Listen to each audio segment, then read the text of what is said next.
everyone, welcome back to another class of OngkoBiggan. Hope you all are doing well.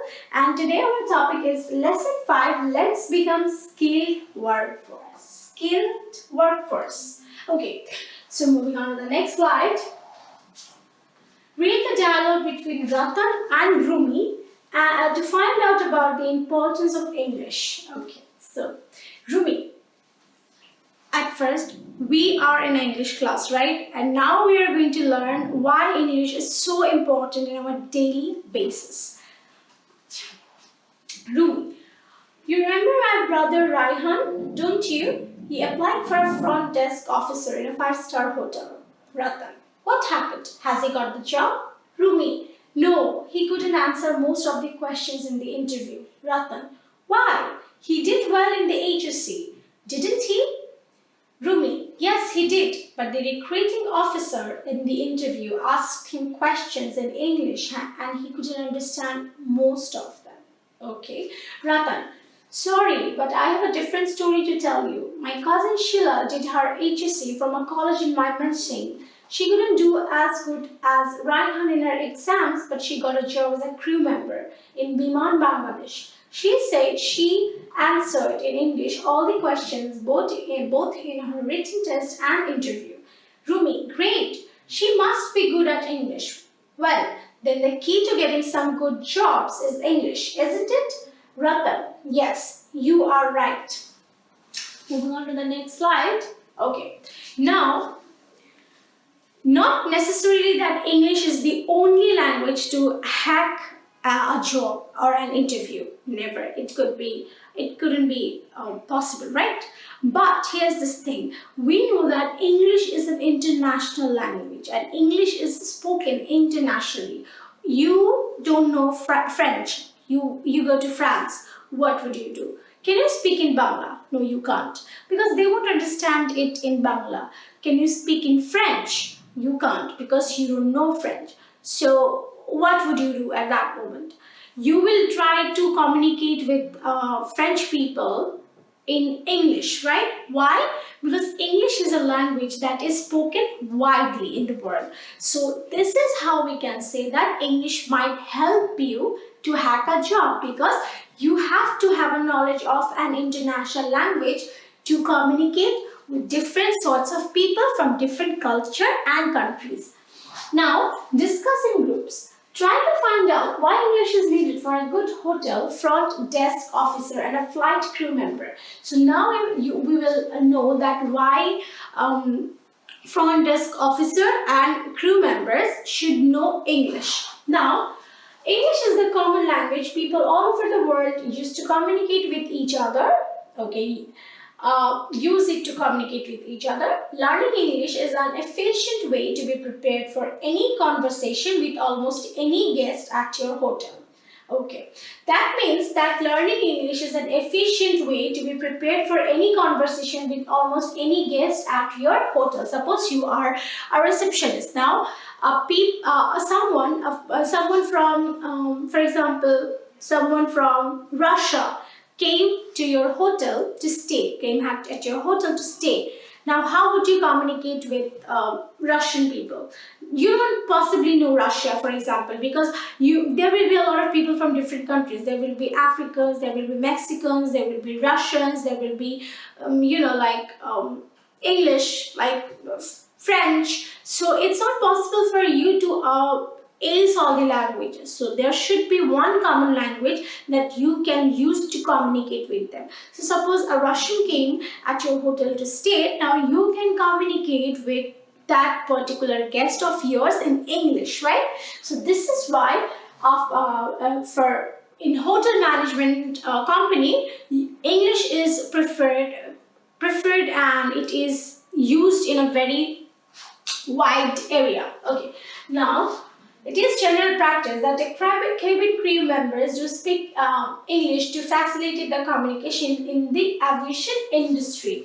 That means that why crew members need to know English? Crew members need to know English to facilitate the communication in the aviation industry. Okay. Number two, choose 2 or 3 jobs where English is needed and write why and how English is used in those jobs. Okay, let us first talk about tourism industry where English is the most important thing to know. Suppose you work in a tourism company or you work in tourist industry. So your tourism is all about mixing different cultures all together or a group of different cultures. So here's a group. You are a travel guide. You have the responsibility to show a group of people, for example, Sealet, right? Now in your group there is one Chinese, one Japanese, one French, for example, one Russian, and one Indian. Now there are varieties of people, and you for example, you know Hindi a bit because we have grown up watching Hindi channels a lot. So you know Hindi a little bit, but you don't know other languages. You don't know Mandarin. You don't know Japanese, right? So what would you do?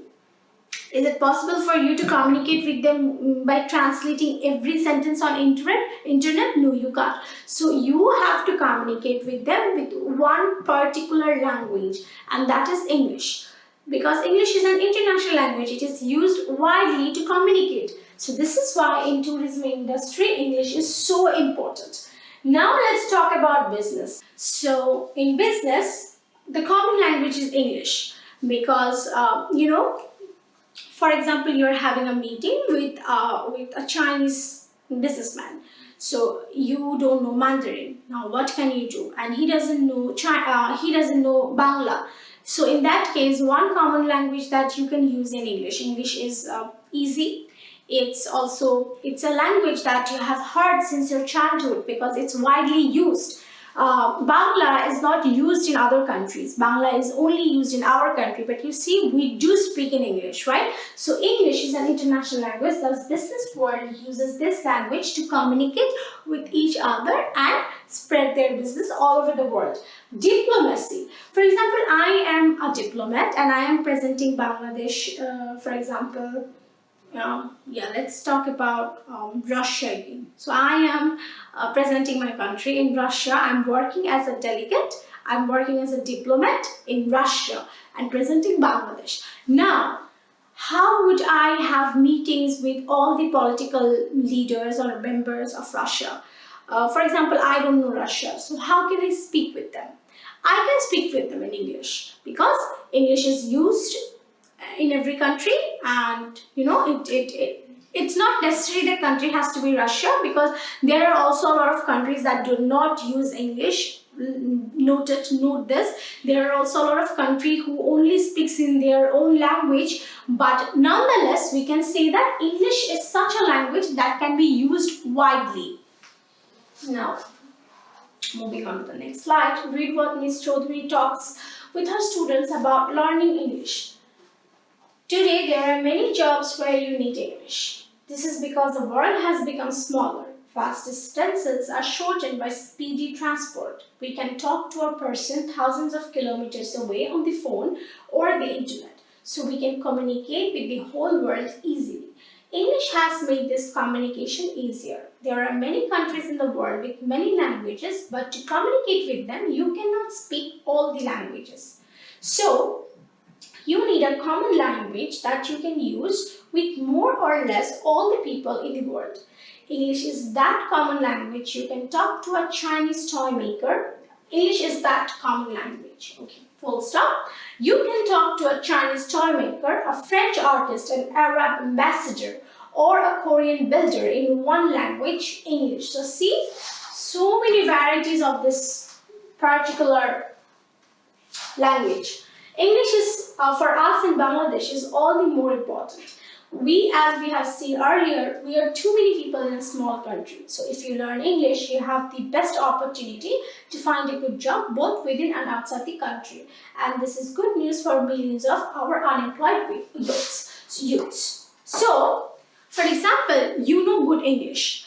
Now, government is taking steps to send bulk amount of people to other countries in different job sectors. Now, you don't know any common language that can help you to speak with them, to communicate with them. So you are not chosen. The government would choose you, because how will you communicate with them? The basic component of working is communication. If you can't communicate, you cannot work with that person. Let alone work. You cannot even live with that person, because it's not possible. If you don't know his or her language, how can you stay with that person, right? So communication is the key to any work you do. Now, if you don't know English, for example, government won't be sending you off. Why? Because sending you off with a lot of money will be futile to the government. But if you know English and you can communicate with people, if you know other language, that's a plus point. But if you know English, you will be able to communicate with them, and of course, government will easily choose you, right? So this is a good news for millions of our unemployed youths. Okay, moving on to the next slide. But miss, we learned English for 12 or 14 years, yet we did not find good jobs, says Rumi. She then tells the class about what happened to her brother. Could you please tell us why? Rumi asks. This is a very important question, Rumi. We should learn how to use English both orally and in writing for doing things as needed in our work, such as communicating with others at personal, social, national, and international levels. But unfortunately, at the moment, we are learning English mainly for our exams. Continues Ms. Chaudhary. Remember, English can greatly help you become skilled workforce. English can greatly help you become skilled workforce. But where and how can we learn this kind of English, Miss? Asks Ratan. Miss Chaudhary says, we can learn this communicative English both in and outside the classroom, side by side with your textbook, the radio, television, newspapers. Magazines, computers, and other supplementary materials will greatly help you. And during our classroom activities, we will see how we can learn this English. Okay. So what happens is, a lot of people, we are from different backgrounds. We are from Bangla medium, we are from English medium, we are from English version, but can all of us talk in English in the same way? No, we can't. Everyone cannot talk in English with the same fluency. Someone can talk in English fluently, someone cannot. Why this happens? Can you tell me? Because we all read the same textbook, right? So why my friend speaks in English fluently than me? Why does it happen? It happens because English is not actually based on your bookish knowledge. You can hardly learn English with whatever it is in your book. You can understand the grammar, but the fluency, the way you talk, the style you pick up while talking in English or speaking in English is totally up to you. It's not in books. You cannot memorize the language. It's about practice. Now, how you will develop your practice? Will you develop your practice by memorizing Shakespeare novels, or Shakespeare used to use like different English? Let's talk about different English articles. No, you can't. You have to apply English in your day-to-day life. You have to speak in English with your friends. You have to basically practice it. Just like maths. If you don't practice maths, you won't understand the math. It's just like maths that you have to practice English. Unless you're practicing speaking in English, you won't be able to